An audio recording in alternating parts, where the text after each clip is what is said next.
are for what? Part 3 of Speak Up America, the radio show that's being televised that you'll be able to see on my website. By the way, my website is www.suanews.com. That's suanews.com. I got a frog in my throat. Anyway, I just killed it. Anyway, the show is brought to you by SUAnews.com also, and A Charter of Negative Liberties. Those that are watching on the tube can see the book, A Charter of Negative Liberties. I've got the little thing right in my hand right now. I wrote this book, okay, when I heard this. You know, if you look at the victories and failures of the civil rights movement and its litigation strategy in the court, I think where it succeeded was to vest formal rights in previously dispossessed peoples, so that I would now have the right to vote. I would now be able to sit at a lunch counter and order, and as long as I could pay for it, I'd be okay. But the Supreme Court never ventured into the issues of redistribution of wealth and sort of more basic issues of political and economic justice in the society. And to that extent, as radical as I think people tried to characterize the Warren Court, it wasn't that radical. It didn't break free from the essential constraints that were placed by the Founding Fathers in the Constitution, at least as it's been interpreted, and Warren Court interpreted it in the same way, that generally the Constitution is a charter of negative liberties, says what the states can't do to you, says what the federal government can't do to you, but it doesn't say what the federal government or the state government must do on your behalf. All right. I heard that about 2 years ago, maybe a little more. And I said to myself, he's calling the Constitution a charter of negative liberties. So I started studying up on it, and before you know it, I stuck my head in the internet and books and reading this and that, and all of a sudden, I ended up with this book called A Charter of Negative Liberties, Defining the Bill of Rights and Other Commentary. Now, the reason I defined the Bill of Rights is because the Bill of Rights is really what runs the Constitution, okay?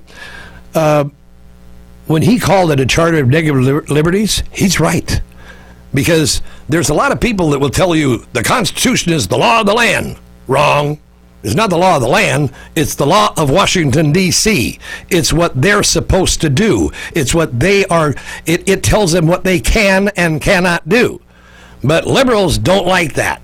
So they've been trying to change that around, like they call the Attorney General the top cop. Wrong. He's the guy who represents the executive branch or the government when anybody sues them. So he's really a lawyer that goes to court, all right? He's not the top cop, and the president is not the guy that's supposed to have a vision for our country. He's supposed to follow the Constitution. Now, let's go back to 1780, whatever, when they were talking about the Constitution, and they had the Federalist paper. No, what was it? What they called them? The Federalist Papers, right? Okay, and the Federalist Papers were all these ideas that were floating around, and they were Adams, and all these people were sending these ideas back, and everybody puts a lot of importance to it. Well, they're important in a way, but they're not the law. The law is the Constitution. Okay, the Constitution evolved from all those conversations. So the law, when they created the Constitution, it was a organizational structure. It had some policies and procedures. It had some authority and responsibilities, and that's about it. All right. When they wrote it, they said, well, Congress can do this and the president can do this. There's about 8 things. I'll read them to you later on some other show. And that was it. They figured, okay, everybody that's going to follow us for the next 200 years or whatever, as long as this thing lasts, they're going to not do anything that's not in the Constitution. Wrong. So they decided, while during the ratification process, a lot of the states decided, wait a minute, you don't really say that the Constitution, that this new King George called Washington D.C. is going to really follow this Constitution. The first paragraph says the conventions of a number of the states having at the time of their adopting the Constitution expressed a desire in order to prevent the misconstruction or abuse of its powers that further declaratory and restrictive clauses should be added, and as extending the ground of public confidence in the government will best ensure the beneficent ends of its institution. All right? They told you why they wrote the Bill of Rights in that one statement. In that one statement, they said, we want to make sure that any other Washington, D.C. residents don't misconstrue the Constitution. So they wrote the Bill of Rights. Now, let's jump to the Second Amendment right now. Let's assume there was no Second Amendment that says anything about guns, all right? Does the federal government have the right to say anything about guns? No. Why? Because it's not in the Constitution. It doesn't give them the right to say a word about guns. They can't tell you to do anything with them. They can't prevent you from buying them, owning them, shooting them, doing anything. They can't do it, all right? The Constitution, when it was written, only told the federal government what it had to do, nothing else. On the day that the Bill of Rights was adopted and presented to the American citizens, there was not one federal law on the books that the American citizens had to follow. They were totally free to do whatever they wanted. Now, I want you to really get that.